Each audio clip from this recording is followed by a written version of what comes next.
Welcome, wandering souls and lost sailors, to the Ship of the Dead podcast. Ahoy, and welcome to the Mörk Borg episode. I recommend that if you have a copy of this book or the PDF, follow along, but we've done a pretty decent job of making it enjoyable without any visual assets. That being said, after we recorded this episode, the Mörk Borg boys released a free or pay what you will version of Mörk Borg that is text only. That's a little easier to read for those that struggle, but also anybody can get the rules and check it out. As you'll see, Jelke and I strongly believe you do not have Mörk Borg unless you have the actual printed book, or at very least the full color PDF, so make sure you check that out. Without further ado, I present Mörk Borg. My guest today is Jelke Ludolfi.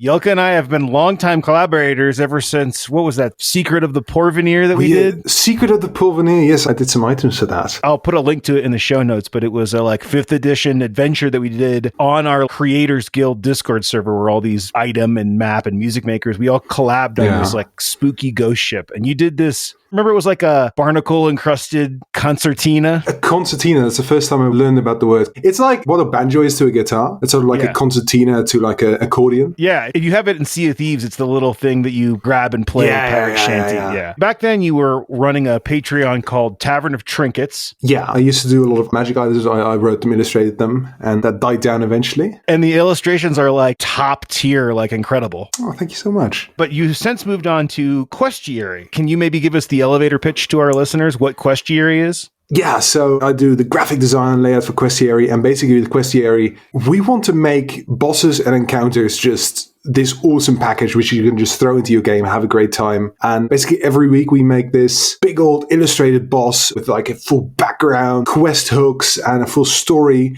And then 6 minions. So technically you're getting about a monster every single day. That's fully illustrated with the description. We have some really cool people working on that. This is all 5th edition D&D. It's all fully laid out. And I believe you guys recently hit your goal of enough patrons that you're doing color illustrations now. Is that correct? Yeah. At first we started doing black and white. And now we actually have the support from a lot of very awesome patrons to do all of that in full color and still do it every single day. So yeah, it's really phenomenal now. I'm really stoked about it. We did a little bit of a collab a few months ago, and I really enjoyed. You guys have all these really cool kind of naval aquatic monsters that are perfect for pirate theme campaigns. Well, welcome aboard the Ship of the Dead, matey. Hey, thank you very much, matey. Jelke and I have been talking about Mörk Borg on and off for the past few weeks, and I realized that he just received his printed copy in the mail. And I was like, look, I want to have you on the show because I love talking to you, and we've always been spitballing ideas for several years now. But I thought it'd be great to take me, someone who's obsessed with this book, and you, someone who's newly obsessed with this book,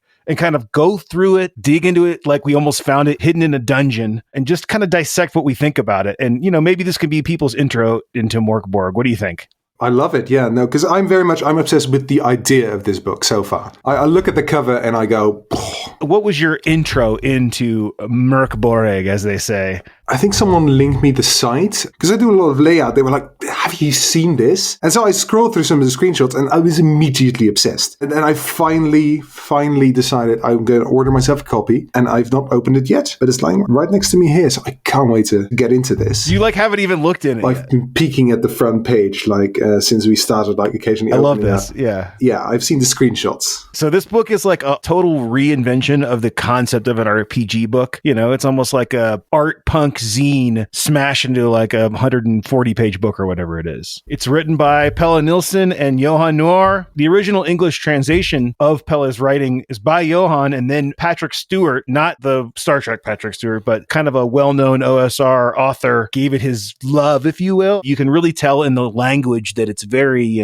captivating. We're going to read a few of these tidbits out of here. So let's kick right in. So what are your first thoughts on this opening spread? This is one of the big things that you see in a lot of newer books where they're really taking advantage of the end papers. Rather than this being like filler space, it is like the most important real estate in the book because you can put things that you need to get get to immediately, right? I love that. It's just sort of like a mini DM screen in a way. It absolutely is. You've got your occult treasures, you corpse plundering, traps and devilry. I'm going to roll some corpse plundering, and I want you to read the result out for me. I got a 53. You find a blood-stained knuckle duster on this corpse, who presumably is a duster of knuckles. So what are your takeaways of this page? What are your thoughts? I love the little illustration there. Yeah, we've got kind of like a dead skeleton. Yeah, obviously, I don't know really like what the flow of the game is like, so I can't tell how useful these are. But just like, it's phenomenal, just all the little details. I have heard that the 10 D10 occult treasures, some of these are, I wouldn't say game breaking, but if you put them in a 5e campaign, you would have dramatically different game conditions all of a sudden. Let me see if there's some of these here that I can pull out. One of these is like really crazy. Anyone wearing the ancient blindfold becomes invisible to those who breathe, though the undead attack them obsessively,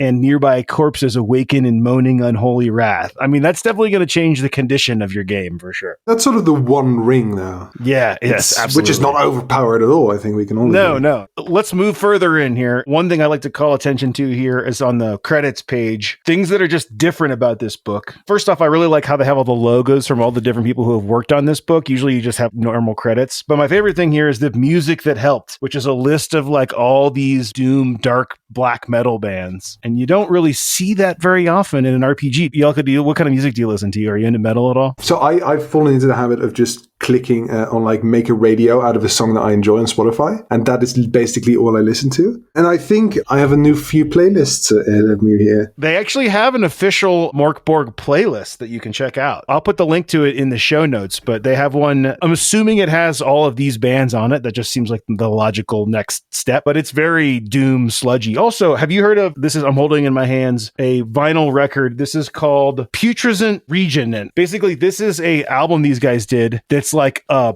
bog crawl. Oh, fuck me. That is ridiculous. Yeah, the vinyl record has Wayne June, who you might know as the narrator from Darkest Dungeon. He read the intro that we're about to get to over some like doom metal, and it's on this record, as well as like a bunch of background music for while you're doing this bog crawl, which is on all the papers inside the record. I thought that's so cool. I think I know what a new Questia product is going to be.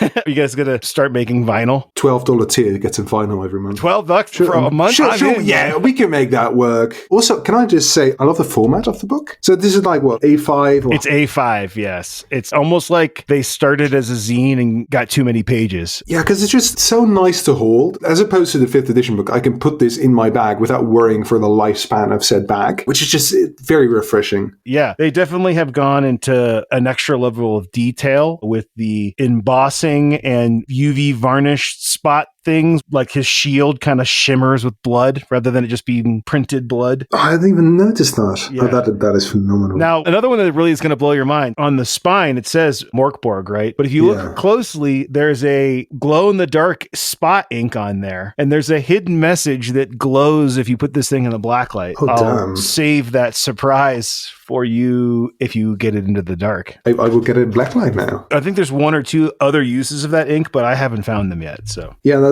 that's my next week's set. I'll just listening to metal and searching for UV clues in the Mörk Borg book. The wind from the west, from the sundered land. Rot rides it, and the stench of blood. Cursed walker, will you travel there? To the valley of the unfortunate undead? Our young ones are taken by the child thief Tergal, known for his vile crimes and alchemy of flesh. Distances shift, paths between places warp, as if this pale, lightless world possessed a will and bitter life, its mercy curdled to wrath over a too long age. Who are you? The grave robber with silver glittering between cracked fingernails? The mystic who would bend the world's miserable heart away from its inevitable end? Most likely it makes little difference. No one has seen the sun in years. The old care more for sacrifice and god offerings than their bawling spawn. Doomsayers are proven right time and again and embraced by hidden powers. maybe it's best to surrender. To trust your own instinct and skill rather than the whim of the dice, before all is drowned in welcome silence.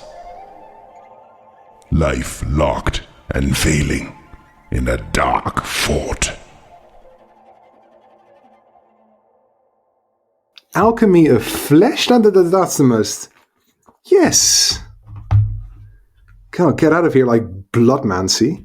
I also like that there are little tidbits like distances shift, paths between places warp. I mean, they actually did a zine later on with kind of travel distances, and the travel distances are all die rolls because they're like, hey, you don't know how long it's going to take to get to these places. It's just so fun. Also, the illustration next to that. What is that, a cathedral? Yeah, it's kind of like a silhouette. Yeah, it's just a completely dark image with just a few highlights. Another cool thing about this book, the graphic design and artwork is credited to Johan Noor and Dead People because there is a bunch of photo bashed and hacked public domain art in here, but you don't know where the line is because it's public domain. And I love this. Like, did he draw this cathedral or did he find a cathedral and make it seem all spooky? I love it. They really sort of nailed this fine line between a weird amalgamation of illustrations and just the right combination to create this very specific vibe. Yeah, I think that this book is, even if you don't like the theme or you don't like the graphic design, it is a really strong lesson in that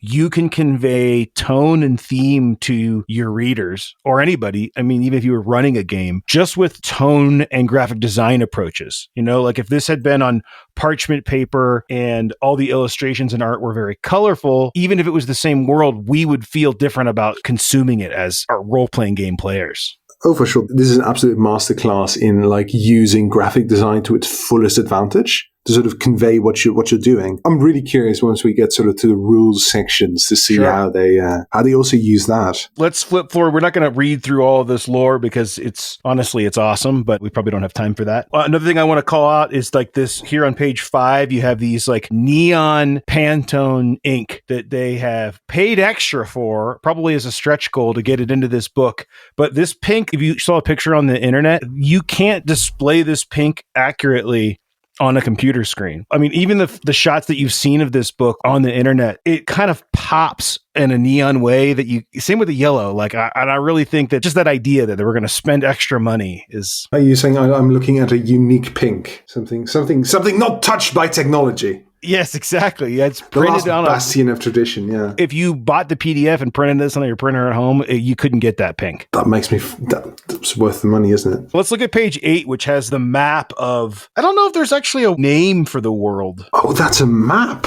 That's what I'm saying. I know for all you listeners not looking along, but like this is I wouldn't call this a map, but it is because it's got all these like little symbols, like tiny little gravestones for Gravitas, which is like the graveyard city. And there's little bridges, but it's so graphic design that it looks like upcoming EDM dark metalcore band show than an RPG map.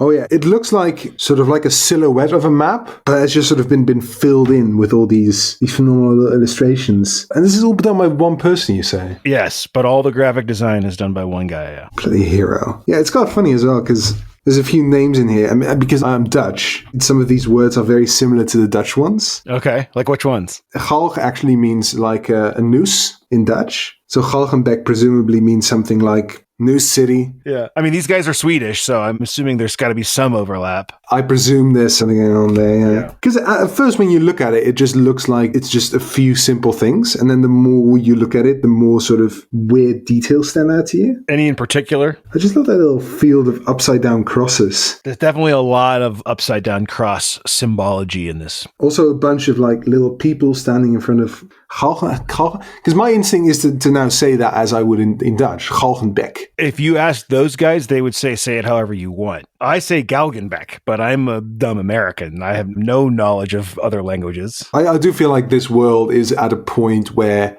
pronunciation is probably the least of their worries. Yes, it's not like an Earth analog. Like, it's definitely its own thing, you know? Oh, yeah. Let's skip up to 12. I love this page. This is Kyrgyz and also Anthelius's ambivalence. Basically, there's this kind of queen figure in the land. I'll read the thing here. Anthelia is well aware time is short. Neuroses burden her. Why is everything so pale? so cold. She cries out for color and warmth. She drains the world of both with every glance, touch, and breath. Those who bring her vibrant life are promised great rewards. All fear to do so. Excuses are made, explanations found. The feeling of the Countess are fragile, and her powers absolute. Court life entails gray opulence, excitement, and fear. And you have this really cool, really dramatic black and white and yellow spread of this kind of queen like touching a subject, but she's ripped his head off. And you can kind of see this black, like it's almost like she's sucking the color from him or something. It's really striking. It's really phenomenal. It looks like she just sort of lifted his head off. This is absolutely lovely. I almost got this as a shirt actually once. Oh, yeah? Actually, before considering the book, I wanted to like buy their merch just because of how much I love the art. One thing which is interesting is I love how the book sort of starts with the lore and the world and like the setting, the atmosphere first. Because what you see like with 5th edition, there's not even that much world in there to begin with, like in the core books. Yes. But usually I feel like people tend to sort of start with the rules and go, okay, so let's get all of this out of the way. Here's how you make a character. This is everything you can be. And then it takes a while to get to the point where they go, okay, and this is what you can be in this world. And it almost sort of feels like an afterthought. And sort of like, okay, you have the rules now. Sure, here's something you can use it in. Whereas here, they really sort of take the opportunity to start with, this is the sort of atmosphere and world this takes place in. And then after that, you sort of get to think, okay, and this is what I could do within this world. Or at least a world very much like it. Which is I sort of love that, it's really taking that opportunity to set the scene, if you will. Absolutely. I think one of the great things about this kind of approach, more so than most books, like let's say you're running 5th edition. It's likely that you and maybe one or two of your other players own some or several of the core books, but it's almost more likely that only the DM has them, right? True. This is a game where if not everybody has this book, I can guarantee you it'll get passed around maybe at a party or when hanging out a few weeks prior just to get people interested. They're going to be like, wait, what is this? This is like a totally different thing than I've ever even imagined that D&D, if you will, in quotes, could even be. And I think like what you said, the lore being up front, you're immediately like, oh, the world is ending. If we go to page 16 here, this is the calendar of Necrobell. You'll notice that there is a spot foil. This is actually a shiny foil ink on this page, which you can't appreciate it in the PDF. Basically, the way this page works, the right is a list of 7 psalms, formatted like you'd see them in like a Bible. But it's really a D66 table. And on the left, you have a little table called When Will This Agony End? D100 is Years of Pain. D20 is a bleak half year. D10, a fall in anguish. D6, a cruel month, and D2 is the end is nigh. Basically, you and your group decide how long you want your campaign to last. Jelke, you and I were playing a cruel month. We would use a D6. And then every new day in game, the GM or one of the players rolls a D6. And if you roll a 1, you read one of the Psalms. And the Psalms all change the world's condition. And after the 7th Psalm, the world ends. I often see in Mörk Borg Discord and their Facebook group, what are your guys' idea for like how the players could save the world? And I feel like, well, there aren't any provided in the book, and that's kind of on purpose, you know. Here, I'll roll as if we rolled a psalm. I rolled a 1-1. Jelke, why don't you read a psalm, chapter 1, verse 1. Mörk Borg, verse 1. The city shall be made hollow. Of those who rest in hollowness, they shall not be seen. So yeah, you could interpret that however you want. Maybe those people are actually invisible, or maybe that's more of a metaphorical thing. But there are some, like in Psalm 2, you've got, And in 10 days and 1, the writings of sorcerers will be made pale as air, and the glass shall become quartz, and she shall see him grow stronger, and she reveals herself, and all shall be slain. it's just like such a cool in-world thing that's also a game mechanic. Because I was just saying, like, oh, I love how they're just throwing the world in here, and first of all, the world building. And then you look around and you notice, like, oh, they're hiding mechanics in here as well. Yes. Yeah, that's so well done. Yeah, I mean, it even says at the top, the calendar of Necrobell, the nameless scriptures, transcribed by Onokschläger the monk. Very German name, isn't it? Very, yeah. Here's Psalm 7:7, the last. All praise yet Sabunech, the underworld's nightmare, the black disk which stands before the sun.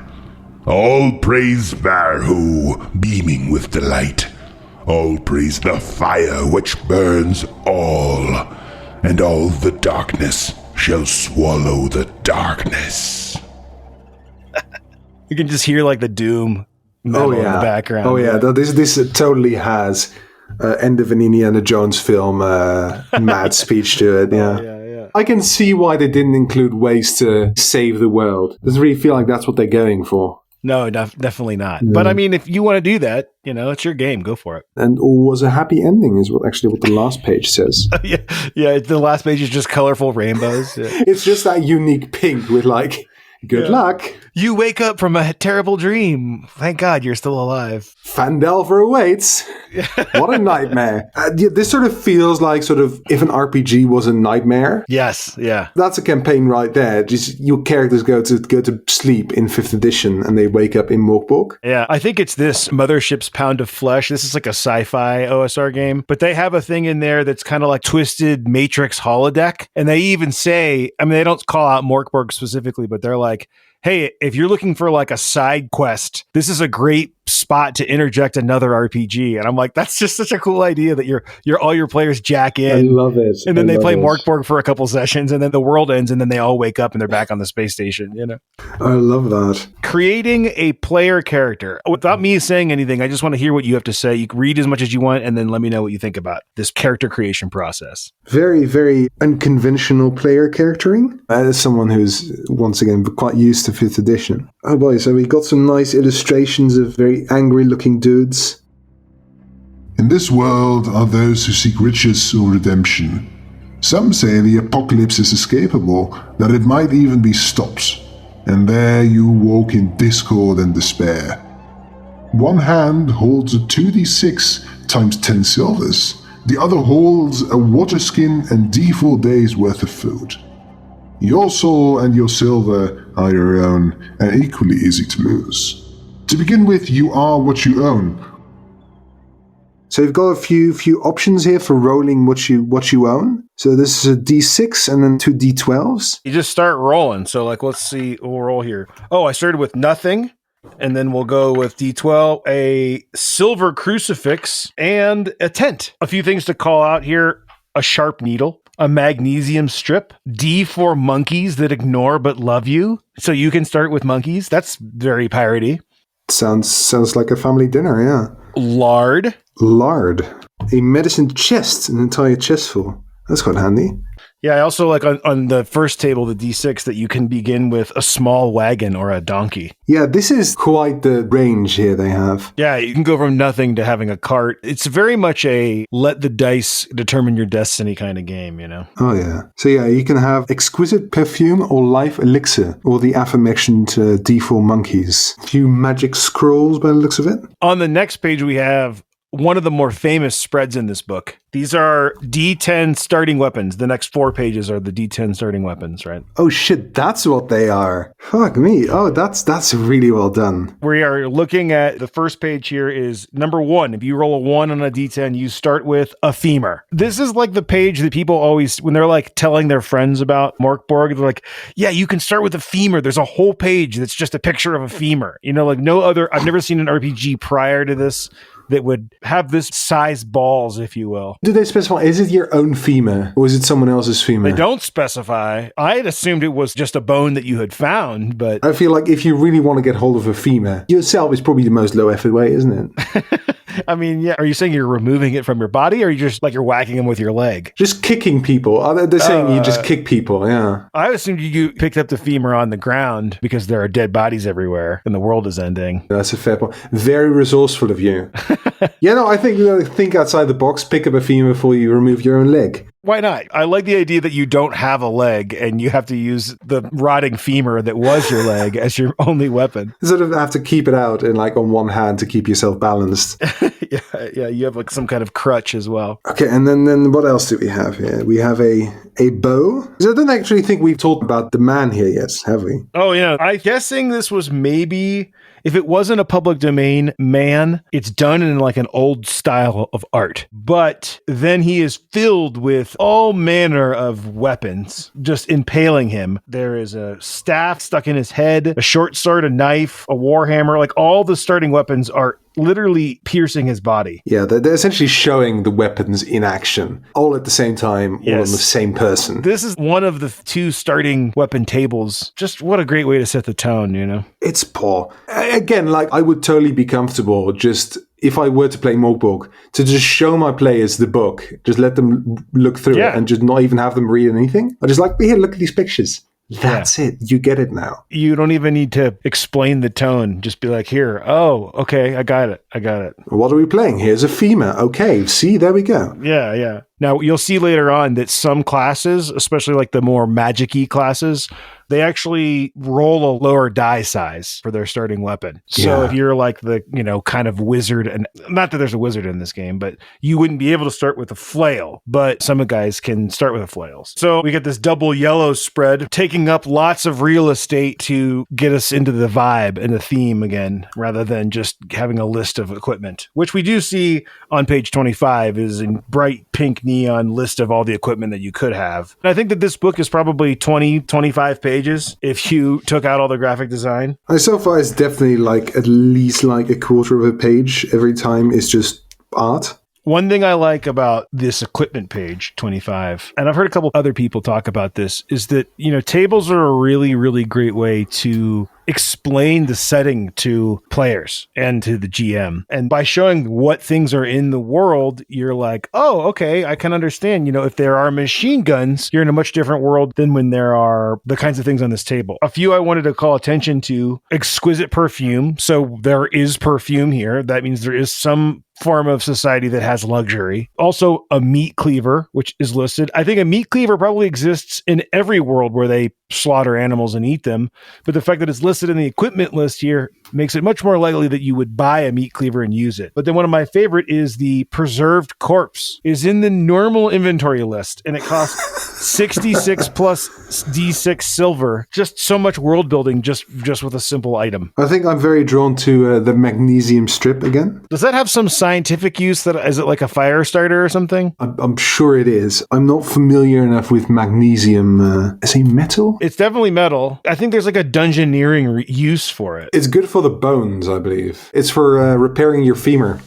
Yeah. Or maybe just like a candle in the dark, but a really, really short, crappy one. I mean, how long does magnesium strip burn? Oh, I think it's maybe a blinding thing. Oh, yeah, that's right. It's like this really bright powder. It burns so bright that you can blind people with it. So I think it's maybe more of like a light source when you really need it. You cover it with a jar or something, or you can use it. Just a flashbang. Flashbang, yeah. I mean, we just had a fun little escapade there trying to figure out what the heck this thing does, This is basically playing the game, aren't we? Yes, we are playing the game. This is how it works. Arguing over the burning properties of metal. Absolutely. Also, we have services like night in a hospice, drink, steady meal, bribe guard, bribe clerk, and bribe rabble. I mean, that's it. There's no other services in here. There's no night in a nice hotel. They don't have prices for that, They're really, like I said, setting the vibe. World building through tables. Also interesting, I like how under beasts they have dogs, both trained and wild, but under rats they only have rat tame. Yeah, like you can't buy a non-tame rat, or you don't buy them, you just capture them in the street. Like them being trained makes them worth 8 silver. Fun fact, all the rats in the Mörk Borg world actually can do a little dance. A very scary, evil dance.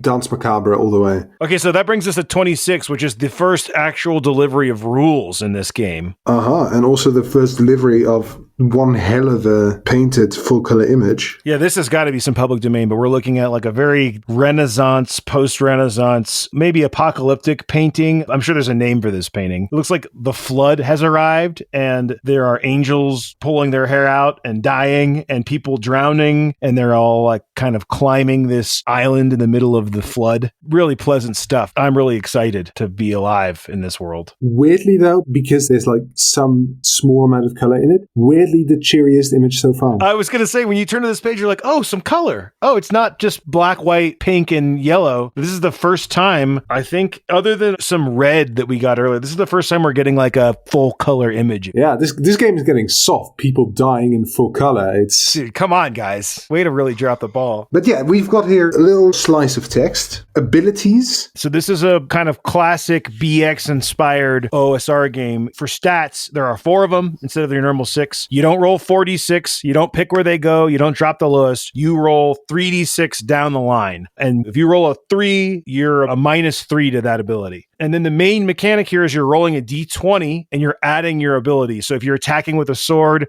you roll a d20 and you add your strength. Okay. One of the big things that's different in this game compared to 5th edition is that monsters don't have AC. They don't have an armor class. Monsters don't roll to attack. You roll to defend. So the DM says, like, this monster's coming at you. So then you make an agility check. And pretty much, unless the GM says otherwise, the number you're going for is always 12. Right. So as you get your game going, your players start to know, unless he says something, it's 12. I don't have to ask. So they can start making attacks with their damage die and know, I hit for 5 damage. Or he attacks you. I dodge. Okay, you take 3 damage. Like, it can go a lot faster than looking up all these different numbers, you know? So I love how streamlined that is. Yeah, because definitely half my combat encounters in 5th edition tend to be, so what's that number again? Hold on, let me look. I got to pull up it's 14, but, nope, you're going to get disadvantage. Yeah, no, none of that. There's none of that in this. Oh, no, wait, I've got a magic item. It gives me a plus 5 AC. I mean, there's a time and a place for that. Don't let me I'm not knocking that. I made magic items for a living. Please use my magic items. Oh, yes, please do. So, yes, you've got your 4 core abilities and then some modifiers to go with that. That's pretty basic so far. And then you've got some more other stuff here. So you've got your difficulty ratings and then you've got your carrying capacity. Is that like an actual thing in Mörk Borg? Because I know people tend to skirt around it in 5th edition a bit. I'd say in the OSR in general, and specifically in Mörk Borg, it's much more of an important thing because you're not playing heroes. You're playing peasants or scum that survived beyond when they should have. And going into a dungeon and finding a heap of treasure, getting it out is just as much of a problem as surviving the monsters there, you know? So, I mean, this game doesn't have leveling up like normal. Basically, the GM just decides when it's time to get better, is what they call it. But that might be from you actually managed to pull 10 bags of silver out of that old crypt. You are now leveled up. Leveling up by carrying silver. That's a dream, isn't it? Exactly. Okay, if we move on, we're looking at the hit points. This is how your hit points are calculated. Now, one thing to interject here is that you can play Mörk Borg without a class. And if you do, then you'll use a lot of these standard rules. Like you just roll your toughness plus a D8. So if you had a +1 in toughness, you roll a D8, you roll a 5, you've got 6 hit points. It says in worst case 1 hit point, but never less. I've played many games of Mörk Borg and Pirate Borg where people have 1 hit point. And it'll be like, I have this scroll, but if I fail reading the scroll, it does D2 damage to me. So I've had people be like, so I failed my scroll. Am I dead? I'm like, yeah, you're dead. It's that easy. It can be that easy. Yeah. This is, yes, and I know they'd be dead because it's very helpfully indicated here that at 0 HP you are broken and at negative HP you're dead. Broken has a little D4 table where you could lose a limb or become passed out, or you could also still die on that table. Yeah. Oh, they're going all the way. You see here, violence is explained. Melee combat and range combat test different things. Presence is like the catch-all mental skill, but this game you make range attacks with your mental skill, not with your agility or dexterity like it is on a lot of more D&D adjacent systems. Yeah, so what does a round of combat looks like? Do you just roll initiative? So there's a whole spread for that. Initiative is really old school, really simple. The GM rolls a D6, 4, 5, or 6, the players go first. 1, 2, 3, the monsters go first. And then you just go back and forth. Now, depending on your group and how the size and how quick they are, you can also have them roll individual initiative. What I like to do when I'm playing in person is I actually have these little color cubes, one for each player, and I have them all roll, and then I line up the color cubes in their order so I can just call out like, all right, blue, because we do a lot of convention play. So it'd be like, blue, your turn, red, your turn. Okay, now it's the monsters. You know, it's a nice little way to do it. One thing that's really a big difference that I have to explain every time we run specifically Pirate Borg, there are no attacks of opportunity in this game. Because people will often be like, okay, I hit him with my axe. And I'll be like, well, hold on, you can do that, but you're on a ship and there is rigging everywhere. Like you could run away and swing around and catch a rope and then hit him with the axe while you're swinging. That'll do a lot more damage, you know? I really try to encourage like this kind of narrative style of play because you don't have to be worried about like, well, if I move away from these 3 skeletons, they're going to attack me. Do you like use a battle map usually? Or is this very theater of the mind? It's both. So I find that in Pirate Borg specifically, I mean, I make battle maps, so we'll often use them, but I don't hold myself to them like I would in normal 5e. Like I'm not afraid at all to just put up a picture of where they are. Like if we're playing online, put up a picture of where they are and then have everybody theater of the mind it. I think both is the answer though.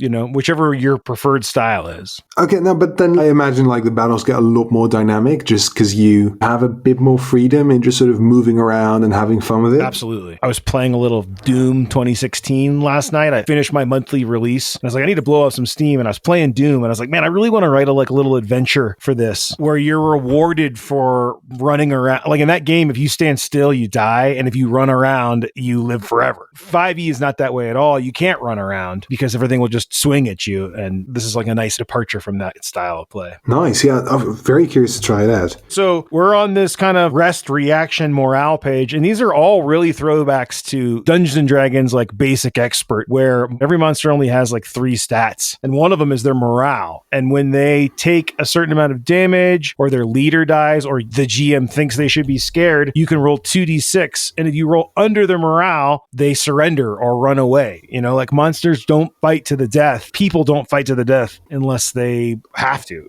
So that's kind of bringing back an old school mechanic here. Oh, that is fun that I included that because that always felt a bit off in a lot of RPGs. Is sort of like very sort of cannon fodder. I think even 5e has rules for it, but they're just not toply present in the game system. Whereas this one, the monsters don't have a will save; they just have morale. By saying they have morale, it makes you think, well, they only have 3 things I got to worry about, so I might as well worry about them. Yeah. Also, I love how they just sort of went fuck it to just measuring stuff. Yeah. They say here in a normal round you can move enough to traverse a normal-sized room. Yeah, what does that mean? What does that mean indeed? Weirdly enough, I know exactly what they mean. Of course. That's quite a departure from your feats and your squares, your hexes. Yes. We're now looking at the powers section, which contains unclean scrolls and sacred scrolls. So, Jelke, this is the entire magic system on 2 pages. Oh, get out. It includes all 20 spells. The first 10 are kind of BX equivalents of magic user spells, and the second 10 are kind of like cleric spells. So you've got your unclean scrolls and your sacred scrolls. The one that always comes up, this is like so, for lack of a better way to describe it, so Mörk Borg. 10 on the unclean scrolls is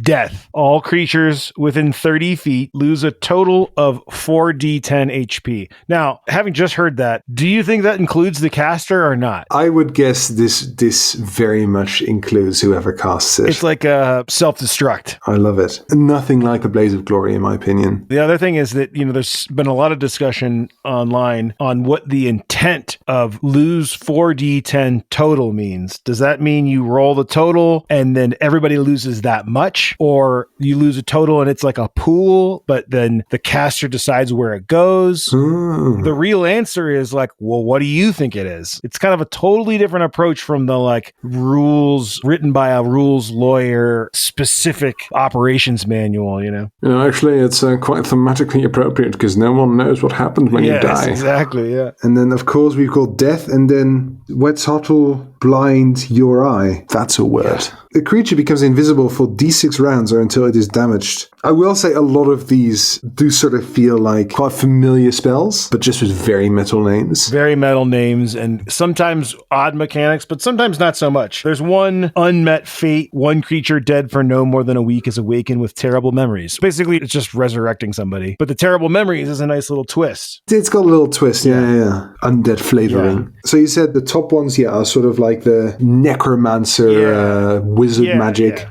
And then the one below that are the holy ones, saintly Seems ones. more like they were inspired by those spell lists. I mean, Grace of a Dead Saint, D2 creatures regain D10 hit points each. It's definitely like a healing spell. Or Hermetic Step, you find traps. But I mean, there's still damage spells like Roscoe's Consuming Glare. D4 creatures lose D8 hit points each. So you get the full range. Nice. If you have like a scroll, can you like cast a scroll and that's it? Or do you like then know the spell? I don't think it's specifically declared. Every time I've played this game, it's like if you have this scroll, you can read it all you want. I think in actual BX and Old School Essentials, I think if you have a scroll, once you read it, it disappears, like the scroll vanishes. Yeah. And these are more like, there's no mechanics for learning these as spellcasters. It's almost like you find these ancient texts buried in crypts, and then when you have them, you can read them. Can you pass them around and your whole party can use them? I don't know. Because like my instinct of 5th edition is certain spells are locked to certain classes. Yes. But you said you don't even need to have a class here. You don't don't even have to have a class. Yeah. You'll see here in a second, we're going to get to the quote optional classes, which most people seem to use. There are some that are more spellcasty, but they're very odd. They're not like normal classes. You'll see. Yeah, it is essentially a free-for-all. Yeah. So we're at 38 optional rules. The first one here is omens. I've never heard of a Mörk Borg game that didn't use these. Omens are like the equivalent of inspiration, but you get up to D4 depending on your class every day, and it's much better than inspiration. You can re-roll a die, you can lower damage dealt to you, you can deal max damage, which is basically like kind of doing a mini crit, or you could lower any test. And when I play, these can apply to anybody at the table. So if like a player is about to die, you can spend one of your omens to have that last attack roll or dodge that they failed, let them re-roll it. So this is really the page that makes this game not as deadly, nearly as deadly as people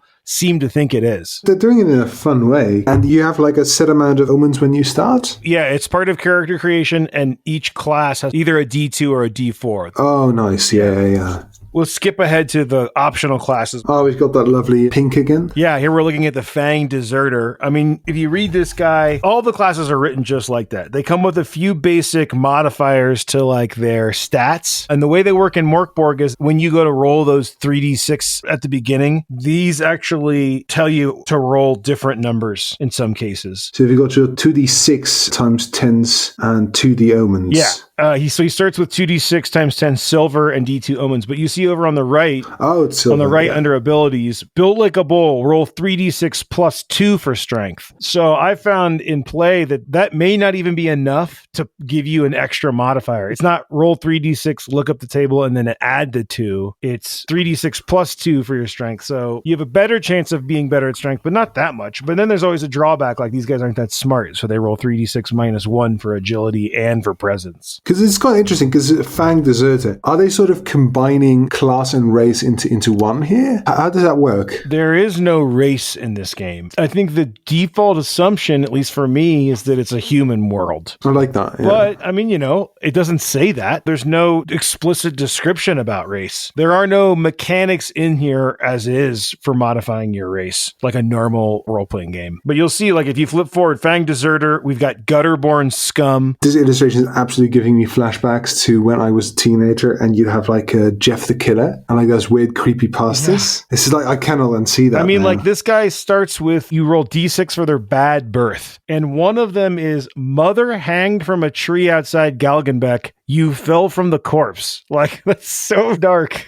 Guys, what I've always wanted out of an RPG is a bad birth table. I mean, this is definitely not the like, oh, my family was burned by orcs and now I became a wizard. It's like, you literally crawled out of your dying mother. That's terrible. No, this is absolutely someone who DM'd games and they got all these characters, like, and they're all orphans. And instead of going like, let's change it up, they're like, you're not going far enough, you coward. Yeah. We also have the Esoteric Hermit, which is kind of a more spellcastery one in that he's got eldritch origins instead of his bad birth. Abilities like Speaker of Truths and Master of Fate, Hawk as a weapon. Definitely a little bit more of the old man. I mean, Esoteric Hermit, yeah, Yeah, it says it on the tin. The stone of your cave is one with the stars. Oh, these are great. Also, like, I would just want to reiterate how much each page and its design sort of reflects what this character is all about. Yeah. So, like, with the Guttenborn Scum, it's just this weird, scribbly art with blood splatters, very chaotic, very wild. And then the Wretched Royalty is just sort of this weird sort of Piranesi type wood etching, it's an etching almost. Of some kind, yeah. Or at least if it's an original, it's designed to look like an etching. The other thing that I've always really found inspiring about this book, especially looking at the Gutterborn Scum, I think coming from 5e as an illustrator, it's really easy to be like, everything needs to be top level illustration. Like, it has to be at that top level or people aren't going to think it's a professional adventure or book. And this book is basically like, fuck that. Particularly this Gutterborn Scum looks like it could have been drawn by the Gutterborn Scum at a young age, like you said, as a kid. And that conveys like more to me about the tone of what this class is about. Oh, for sure. I think just in general, like, the book just makes me smile. Not because of the not the content or the bad birth tables. just looking at it, it's just like you can see they had fun with it. Like I can look at this page and go like, oh, they just sat down and went like, how can I just make this the dopest shit ever and just have fun doing that? And that absolutely shows through. Let's cut to 62. Feel free to look through the monsters as you get into this. Oh yeah, once again, the full variety on display. A lot of these seem to have maybe their Swedish names. Like for the Wraith, it says Rat, W-R-A-T, and then it says Wraith underneath it. Maybe Belzy is the name of this monster. Probably comes from like Beelzebub. Yeah, something like that. But it's a blood-drenched skeleton. And this is like the standard format for Mörk Borg monsters. So you've got no hit die, just hit points, morale. Okay. If they have armor, which we didn't talk about yet, but armor is one of the more unique mechanics in here compared to, say, 5e. And then 2 different attacks, a short sword or a knife, or 3 attacks, bone, knuckle. And then all the ones in the book that are listed in these colorful spreads all have a special attack. And in this guy's case, he skulks about impossibly soundless, attacks by surprise, can mimic voices to lure victims, but can only repeat what it has heard. Attacks on them with piercing weapons are DR14. Any strike doing 5 or more damage destroys the skeleton completely. So I like these specials because they like deliver some theme to you. Like there's mechanics and themed are like mixed together. It's like, this is how this thing will work, not just an ability stat line, you know? A lot of story potential all sort of baked in here. Looking further on the page and you've got your captured and destroyed. So I assume there's almost like sort of monster hunting. I mean, this is not explained. Here. It's just every monster has these silver values for what their corpses are worth. But there's no mechanics given for who will buy them. There's just prices given. It's world building through what information you're providing. I love it. So briefly, the armor mechanic, basically, if a monster has armor, like we're looking at the next page over, the Lich has a necro barrier. Whenever anything takes damage and it has armor, it just rolls that die amount and subtracts it from the damage. So rather than having like an AC that grows and makes you harder to hit, you're always the same amount of difficulty to hit. But if you had D2 armor, if you took 3 damage, you'd roll a D2. And if you roll a 2, you would only take 1 damage. Oh, like that. That's a very nice and elegant little way to do it. Yeah, exactly. If you look on the armor page, which we saw earlier, the higher your armor, the more drawbacks it has. So if you're looking at the armor page, you'll see the better your armor is. Like if you go all the way up to heavy plate, it does minus D6, which is great. That means if you take 8 damage, you could negate up to 6 of it. But agility tests are +4 and defense is +2, meaning that you're slower and you're actually easier for monsters to hit, but you're going to soak more damage. So armor comes with a built-in like mechanical disadvantage. Does anything in this game not, though? I feel like the only mechanic in this game that is only good for you is the omens. Yeah. Weirdly, the omens are the most positive thing we've come across so far. Yeah, I mean, we didn't even talk about the arcane catastrophes, which if you roll a 1, I believe, when you're trying to cast a scroll, you go to this catastrophes page and man, bad stuff happens. I think this is my favorite take on goblins I've ever seen. You mean from an art standpoint? I think from an art standpoint, yeah. It's sort of like an overambitious shark, isn't it? Yeah, he's got a huge nose and he's very gaunt and he's got like a little goblin dick or something, or maybe it's his tailbone. Thank you for pointing that out. I had not noticed that. I just assumed it was like a little loincloth. Great thing about goblins, which immediately delivers in any game that you play with. I think the mechanic says they all carry a curse, basically. And if they attack you, hit or miss doesn't matter. You catch the curse. And if you don't find and kill that goblin, you will turn into a goblin in D6 days. If you put this mechanic in like, oh, you're a level 12 5e character, you've been playing for 6 months, this goblin attacked you, he missed, you're going to turn into a goblin in 6 days. Like, people would be pissed, I think. In this system, I just like the idea that you like get in this fight with these little goblins and then like a couple of them run away into goblin caverns and you have to like go into the caverns and you try to kill all the goblins just so that you can stay alive. And then have you seen The Ring where at the end they're like, oh my God, somebody else watched it. Like, oh my God, we didn't kill the one goblin. And the guy falls over dead because he didn't successfully find the right goblin, you know? I love how they sort of perfected, I feel like, sort of creating these inherent sort of small but very important stakes. Yes. You don't save the world here. You have to prevent yourself from turning into a goblin, and that could just be half a campaign. That's a campaign hook right there. World shit, a goblin ran away, you have a week to track him down. Or a day, maybe. Or a day. So then you've got your Bent, your Zakuma, the Rat, and then Lady Porcelain, of course, which is going to give me nightmares for the coming future. This is actually one I would not include in my games. I don't like creepy dolls in horror movies. I'm like, nope. I love horror movies. Give me satanic horror or body horror or sci-fi horror or like monster gore or serial killer. Creepy dolls, no thanks. Not interested.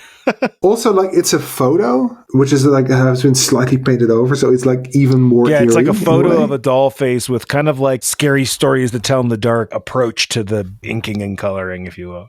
Okay, the troll. It's got 32 hit points. It's got thick hide. It's easy to hit, so it's only DR 10 to hit it. But it has a special morale mechanic, and it'll run away. But when it runs away, it increases its HP by how much it heals its HP. And you add a D6 to their damage every time. This is like classic horror movie where the creature gets more powerful when you attack it, so you have to kill it. I hate how, even like this, because this game has like a mechanic for monsters actually like running away or surrendering, they've actually still managed to make running away a bad thing. Yeah. Between the goblins and this troll. Yeah, you're like, oh, don't run away from the goblins. Don't run away from the trolls. Not if you want to live. You may only have 1 HP, but at least the monsters get scared of you. This is another great, rich concept for a story hook. This troll, it could be hounding your players throughout the whole campaign, and it grows. Every time they run into it, it's more powerful, He does 2d6 to start, which is a lot in Mörk Borg, especially when you start with 1 hit point sometimes. But he is guaranteed every time they fight him to have another d6 of damage. So, that means he's rolling 4d6 an attack if you fight him 2 other times, Yeah, it's one hell of a troll. I love these little loot tables. They sort of peppered throughout the image. 200 silver captured, 70 corpse. His horn is worth 25 silver. He kind of looks more like a weird bear mixed with a ox. Yeah, because I actually, when you said troll, I thought I didn't see the trolls scrolling through this. It's almost like troll is just the translation. What's his actual name? Arbint? Yeah, is that an Something R or like a B? There's definitely a B for the second. Arbint. Yeah, it's sort of like a big bear cow, isn't it? Yeah, something like that. Squished into the corner here, you've got your classic zombie. Weirdly, the zombie has a longer stat block than the dragon. Yeah, this is another classic zombie trope. Kind of like the goblin. If he bites you, you will die and rise as a zombie. Yeah. They immediately throw the story and lore in there again. Because the only cure or vaccine is said to be found at the peak of a pale mountain within an infinitely miserable forest of dark leaves. If you don't have a lot of budget for vacation, the infinitely miserable forest of dark leaves. I've definitely been camping there when I was young. I've had those vacations. All right, let's hop ahead to the adventure. The Rot Black Sludge or the Shadow King's Lost Heir. This is, I think, from a design zeitgeist, if you will. They've kind of re-established how you can write an adventure with this. The thing you're going to notice is that the theme of the book dramatically changes. The paper type has changed. We've gone from this glossy, bright color to this black and white print, uncoated paper. We have left the dramatic graphic design behind, and now we have gone to like some of the more clean layout I've ever seen in an RPG. We've got some hooks and a little bit of story on this location in the first thing. We've got some random encounters with also some like rules of where they should be used, how often they should be used. One detail I really like on this page is that the entries for random encounters, you roll a D4 and the icon for them is a triangle like a D4. I think that's very clever use of iconography. Oh, that is very useful, yeah. But then as we get into the adventure, you'll see that we have a map of this little dungeon, little mini dungeon. But on each page, first off, the page numbers are related to the number of the dungeon room. And then you have a mini map on every little page so that you don't have to reference back to see where it relates to other rooms. Yeah, I mean, also you have every exit and entrance to each room is described at the bottom of each room. As a DM, you don't have to do any guesswork about how you can get in and out of this room. And then finally, it's a 2-column format for the dungeon, but the main column is larger. And then the like sidebar, which has the mini map, has the stats and little descriptions of every monster that you run into. So despite them listing 10 or so monsters earlier in the book, there's a whole nother set of monsters in here to help you be like, oh, I get it. I can make guards. And the guards have 8 hit points and they have morale. And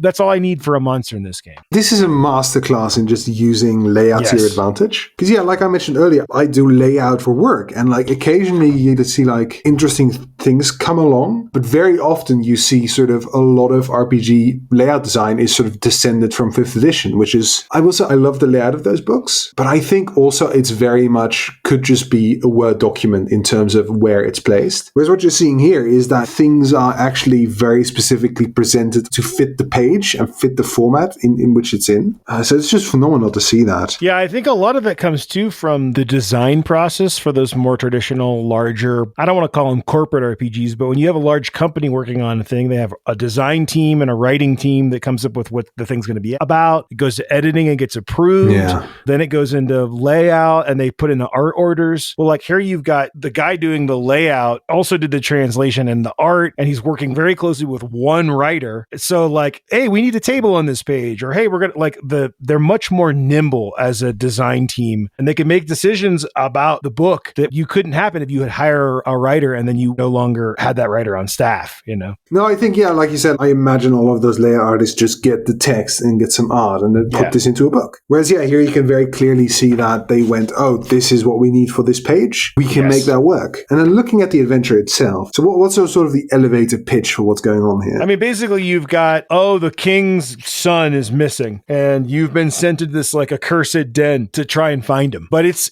kind of a wacky little dungeon crawl. It's not like you've walked into a castle keep. It's like there's this weird girl with a greenhouse and there's this pit of sludge with a monolithic sized island in the middle of it with skeletons just playing violins at the top. And there's a weird sludge snake thing that lives in the sludge. And then the big boss guy is this like kind of blacksmith dude. It really does set the tone for this world where you're like, oh, this is a dark, weird place. Kind of reminds me of like 9 Inch Nails music video or like just some really weird, dark horror fiction. And that the emphasis is not on verisimilitude, it's on like vibe and theme, I think. It's sort of got like if Neil Gaiman or like Tim Burton were like death metal. Yeah, that's a great way of describing it. Sort of Coraline with like blood and a bass. Yeah, like if Coraline was like rated R and it wasn't like a happy ending, it was like, oh, the world ends. And then, yeah, like you said, there's a sudden transition to just a black and white format. Yeah, I think I actually heard, I think maybe it was Johan saying in an interview that, you remember that girl earlier who sucks the color out of the world? As we get through the book, she's sucked the color out of the adventure. I never would have thought of that, but I think that kind of informed the process, and I think it's very cool. Do you have like levels here? So you don't track levels. On page 33, we have getting better. So when the GM thinks that you should get better, you follow these steps. Basically, you roll a lot of dice, 6d10. And if your current hit points is lower than that number, then your hit points go up by d6. And then you roll a d6 against each one of your stats. And if you rolled higher than your stat, it goes up by 1. So if I have a 3 and I roll d6 and I roll 4, my modifier goes to +4.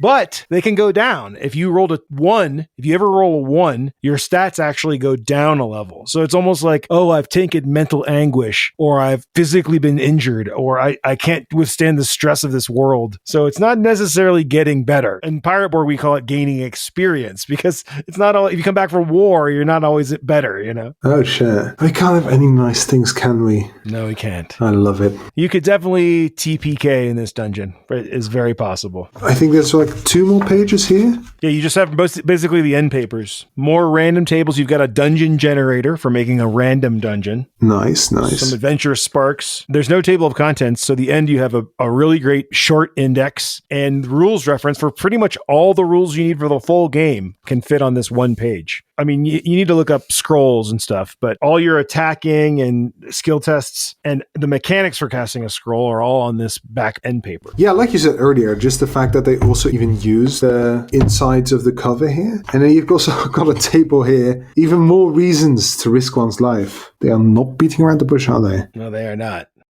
Overall, Jelke, what's your impression of Mörk Borg? I think, first of all, what just sort of comes across to me is it's so well thought out, and there's so much just love put into it. Ironically, yeah, that's where all the love went. No, but it's just like there is so much just care put into it. Just looking at like every page, I feel like I can almost just see an excited conversation happening somewhere about like making this book. Again, like nerding out about design and layout. Fucking masterclass. And yeah, it's just, I don't think I've ever seen just any RPG match its visuals this well with what it's trying to convey. And yeah, it just feels like a super complete package. Because I think, say, again, like a 5th edition book, you can put that into a Word document, just the text, and I think you'd still be getting roughly the same. And then you pull up the occasional image and it's like, oh, hey, nice. Yeah, okay, that's what that looks like. Grand. But like, it isn't integral to anything. Put this into a Word document, you would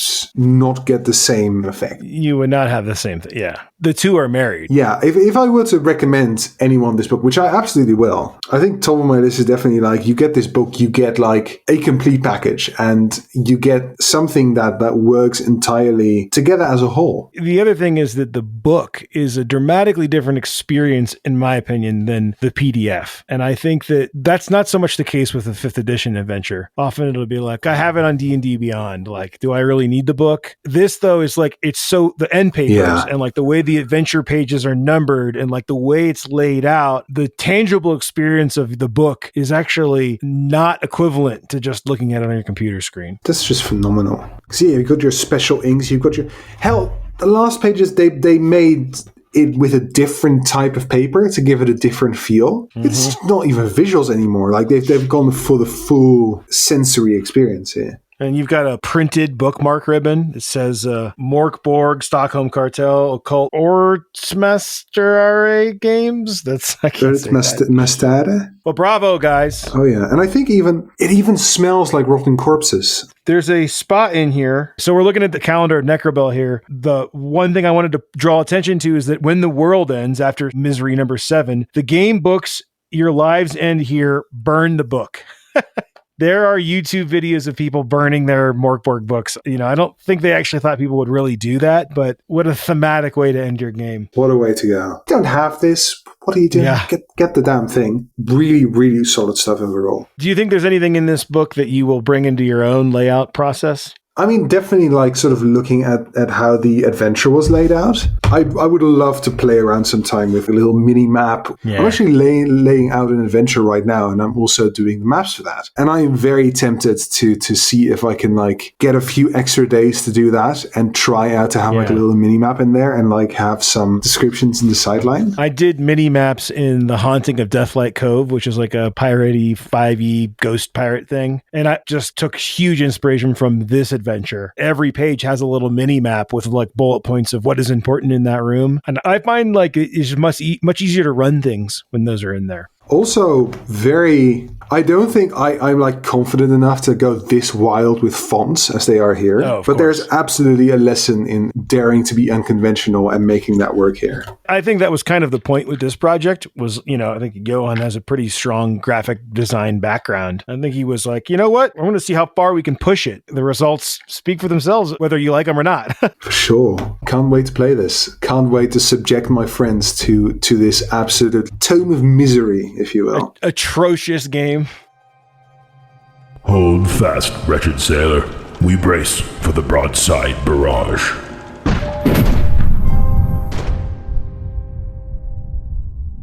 First RPG system you ever played? D&D 5th edition. Well, I thought it was D&D 5th edition. I didn't find out there were rules until 2 weeks into it. I just sort of went with it. Were you like playing with a group and they were running it? You were a player? I saw a YouTube video of someone playing D&D and I watched, I think, about half an hour and was like, I can do this. And I started a game, but I hadn't registered. There was like a rule book to it. So I was just sort of like, oh, you just make up a story and then you just do stuff and you roll dice occasionally. So it took me a while to actually realize what D&D was beyond just the collective name for being weird with a group of people. I love that. What's the most recent RPG system you've played? A little game called Artifact, actually, where it's a little Zine game and you play as not the hero, but their artifact, their weapon, as it travels through the hands of heroes. That's cool. System you'd like to play, but haven't yet. More book. Okay, you, Jelke, are suddenly a 5th level PC. What class are you? Bard.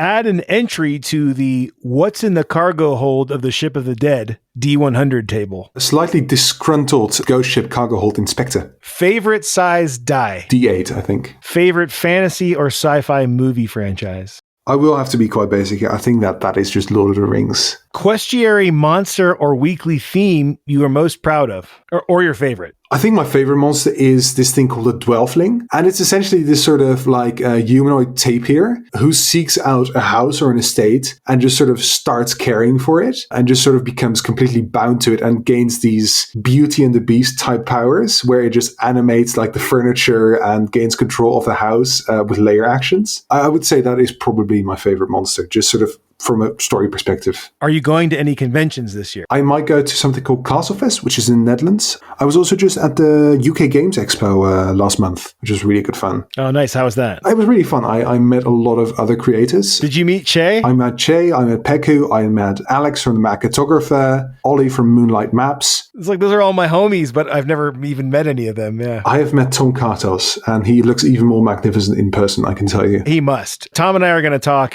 he's going to be at Gen Con, so we're going to sit down and do a little chat. Phenomenal. Yeah, really great guy. Actually, also met Johan Noor, oh, nice. who did the graphic design for Mörk Borg. Video or computer game you've logged the most hours playing? Witcher 3. Do you have a favorite D&D spell? Catapult, though it usually leads into very long discussions about what counts as an object. Yes, it does. It's a very abused spell in my experience. I love it. If you had to choose an RPG setting to live in, what would it be? Humblewood. Excellent. Jelke, anything else you want to say? Where can people find out more about you and get in touch with you? Yeah, honestly, I don't really have social media. I'm very boring and old school like that. If you want to get in touch, go to patreon.com/questieri. Also has a Discord server attached. I'm pretty active over there. Plus, you get access to a lot of really cool monsters. Questieri Discord is the best spot. Is it a Patreon only Discord, or can anybody join? It is public, I believe. People can also just email me at jelke@ludolfi.com. That is sort of my work-oriented email. So if anything pops in there, you can put this in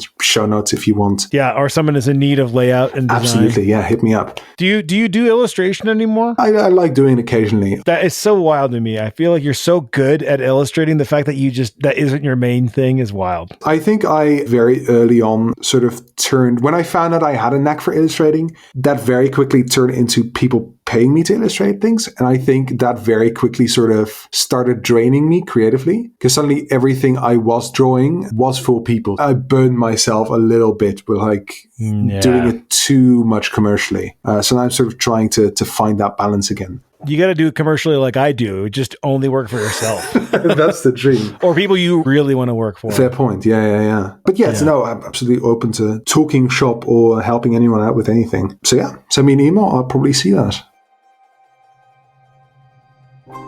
You've been listening to the Ship of the Dead podcast. Email your questions, comments, and buried treasure tips to shipofthedead@limithron.com. You can support the program, join our Discord server, get early access to new episodes, and instantly download hundreds of battle maps, assets, and adventures at limithron.com/Patreon. Tiers start as low as $2 a release, and you only get charged when I make something new. Pirate Borg, my rules-light, rum-infested hack of Mörk Borg, is available for pre-order at pirateborg.com. Ship of the Dead is produced by Limithron LLC, our audio editor is Matt Kepler, and our music is by Alexander Miller.